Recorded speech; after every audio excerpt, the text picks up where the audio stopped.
So hello and welcome to Sacrea Cooking, where you learn how to cook with creativity and confidence. So today we will learn how to make kombucha. First of all, I will explain to you what kombucha is and what it does to the body health-wise.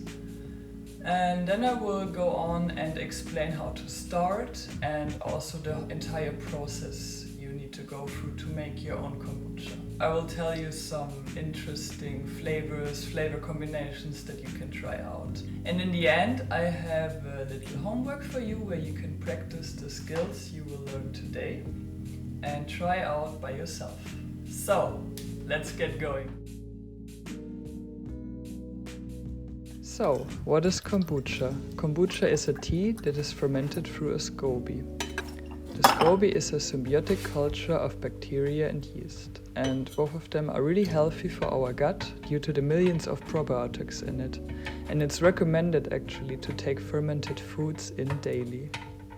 And then what you see here floating around is the yeast. And this is the SCOBY. It forms a layer each time I make a tea. The whiter it is, the better. But even if it's a bit brown, it's totally fine. This one is healthy and you see it has yeast on the side. It's perfectly fine. And you need this to start your kombucha, plus a little bit of starter liquid, which is fermented tea.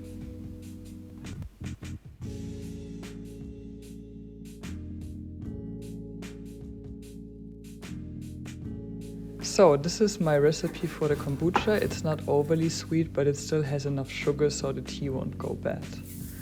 And now I put the tea in the hot water and I let it steep, and then I add my sugar to it so the sugar can dissolve while the tea is still hot. And then once the tea is done, I just strain it and put it right away into my 5-liter vessel. It can still be hot, because I will add cold water to it, because I make a little amount of tea and then I add cold water to it. You can boil the entire amount of tea that you will make, but then you need to wait for it to cool down, and I don't want to do that. And then I have my starter liquid with my SCOBY ready to go.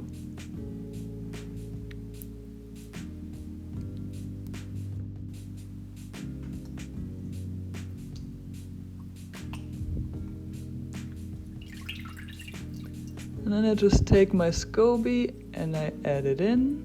And at this point the tea is like room temperature, so not so hot anymore. That would be really bad, it can kill your SCOBY. And I add the starter liquid in, and then my kombucha is ready to ferment for around 1 to 2 weeks, maybe 3, depending on how sour you want it. And if it is summer or winter, it really depends.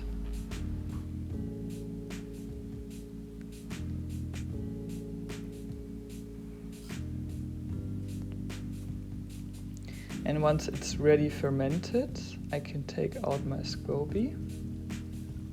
And then I also take out some starter liquid for the next batch, which is around maybe 10% of what I made, 10 to 15%.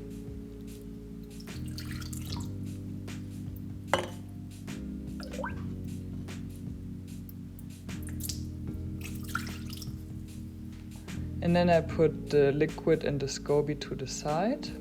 And then I start adding my flavorings into my bottles. So here we have frozen blueberries. You can add all kinds of fruit in there. You can add herbs. I even added tomatoes at some point. It wasn't my favorite, to be honest. Everything that has sugar in it will make it more bubbly, but even herbs can make it bubbly, so it really depends on what you have.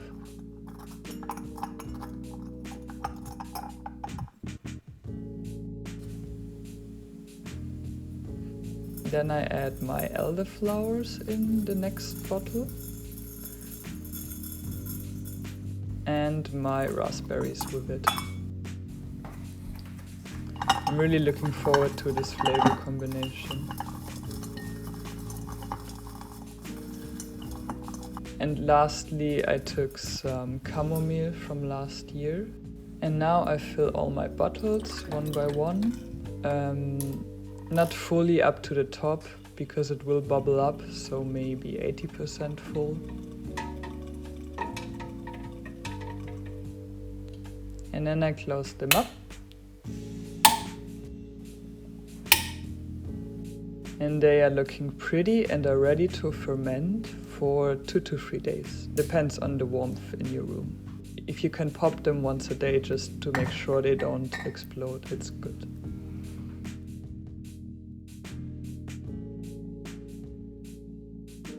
And now the second fermentation is done. I took 3 days here and the color changed a little bit, but not too much.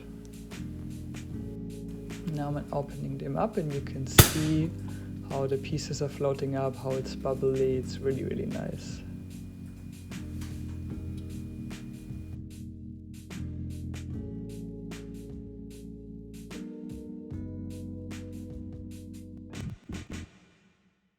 And on this one you will see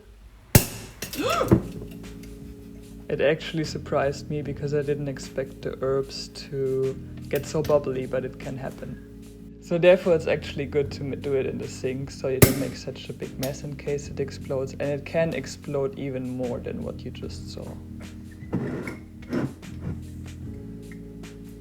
There I'm pouring myself a glass of the blueberry and another one of the raspberry.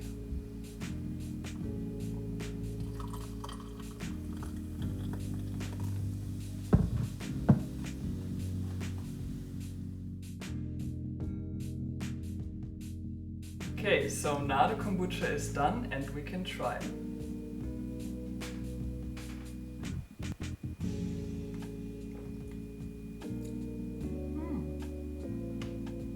This is the raspberry and elderflower. I never combined those before, but it's very nice.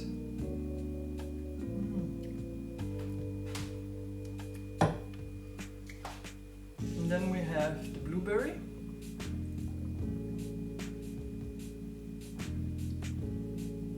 Yeah, that one is good as always. So now that we're finished with the process, let's go over some of my favorite kombucha flavors. So I really love elderflower just by itself. Then as well lingonberry.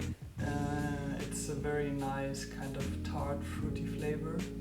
Especially when the kombucha is really bubbly, it's really nice. It's almost like a bubbling wine. And then we have raspberry and lavender, which is really, really nice together. Really nice subtle flavors that work really well.